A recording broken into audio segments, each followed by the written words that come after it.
शरद पवार आणि मंत्री छगन भुजबळ यांच्यामध्ये वाद निर्माण झाल्याची माहिती आहे। ठेकेदाराला कंत्राट देण्यावरून तंटा झाल्याची माहिती सूत्रांकडून मिळते। दरम्यान पार्थ पवारांसोबत झालेल्या वादानंतर भुजबळांची राज्यसभा जाणार का अशी चर्चा आता सुरू झाली आहे। भुजबळ आणि पार्थ पवारांमध्ये टेंडरवरून वाद। राजस्थानच्या ठेकेदाराला कंत्राट देण्यावरून तंटा। वादामुळे भुजबळांची राज्यसभा हुकणार। राष्ट्रवादीतला अंतर्गत संघर्ष काही केल्यास संपत नाहीये। पार्थ पवार विरुद्ध तटकरे आणि प्रफुल्ल पटेल अशा संघर्षाची चर्चा असतानाच आता भुजबळ विरुद्ध पार्थ पवार असा संघर्ष उफाळून आला। एका कंत्राटावरून हा वाद उफाळल्याचं सांगण्यात येत आहे। भुजबळांच्या अन्न व नागरी पुरवठा विभागातले कंत्राट राजस्थानच्या ठेकेदाराला द्यावा असा आग्रह पार्थ पवारांचा होता।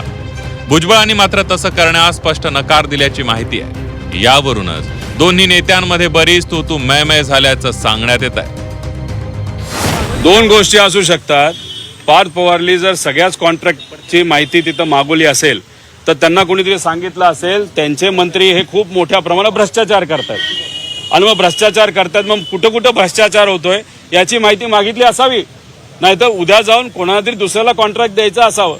म्हणजे आज इथं सामान्य लोक लढतायत, अडचणीत आलेत, कायदा व सुव्यवस्थेची परिस्थिती अतिशय हलाखीची झाली। मात्र वरती सत्ताधारी पक्ष कशासाठी लढतायत तर कुठलं कॉन्ट्रॅक्ट कोणाला दिलं, कशा पद्धतीने त्या ठिकाणी पैसा आपल्याला कमवता येईल नाही तर खाता येईल, हे असं जर चालत राहिलं तर दादा म्हणतात ते बरोबर आहे ना। कारण शेवट दादा भाजप बरोबर गेल्यानंतर म्हणले ना राजकारण लय वंगाळ झालेलं आहे। आमचंही मत आहे राजकारण खरंच वंगाळ झालेलं आहे। माझं असं मत आहे की एवढं तुम्ही धडाडीचे नेते असतील तर बाहेर येऊन तुम्ही सांगा की खरं काय घडलं आणि कुठं कोण काय बोललं, बघू आपण काय होतंय। राष्ट्रवादीने असा कोणताही वाद झाला नसल्याचा दावा केलाय। कंत्राटाबाबत भुजबळ काही बोललेत का असा सवाल राष्ट्रवादीने उपस्थित केलाय। असं भुजबळ साहेबांचं कुठं स्टेटमेंट आहे का? अजिबात तसं कुठं स्टेटमेंट नाही आहे। फक्त हे सुद्धा काय आहे, सूत्रांच्या हवाल्यानेच आहे।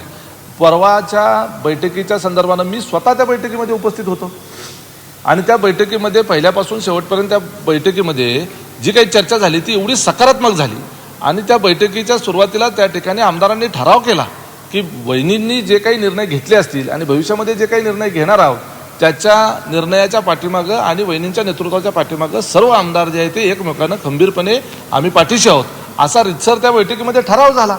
उलट ही बाब सकारात्मक आहे। मध्यंतरी आपण बातम्या चालवल्या की काही आमदार अशा पद्धतीनं 20-22 आमदार वेगळा ग्रुप करतायत वगैरे अशी चर्चा झाली आणि प्रत्यक्षात काय आहे तर आमदार एकत्रित येऊन वहिनींना पाठिंबा दर्शवणारा ठराव करतात। याच्या बाबतीतली बातमी कुठंच आली नाही, परंतु बैठकीमध्ये खडाजंगी झाली अशा पद्धतीच्या बातम्या आल्या। हेच फक्त आम्हाला त्या ठिकाणी फोडून काढायचं आहे। झी24 तासनं पार्थ पवारांशी संपर्क साधला असता त्यांनी कॅमेऱ्यावर प्रतिक्रिया द्यायला नकार दिलाय।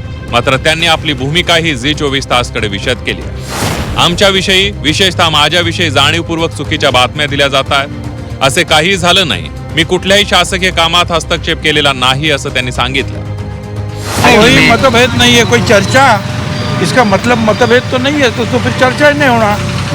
कोई चर्चा करते हैं इसका मतलब ये नहीं कि जो है झगड़ा है, वो चर्चा है।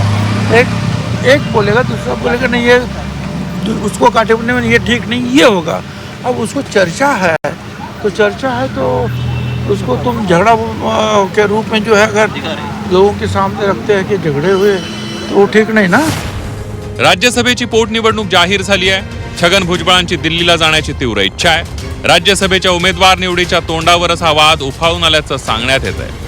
हे टेंडर प्रकरण भुजबळांच्या संसदेतील वाटेतील खोडा ठरणार नाही ना अशी चर्चा आता राजकीय वर्तुळात सुरू झाली आहे। ब्युरो रिपोर्ट, झी24 तास, मुंबई।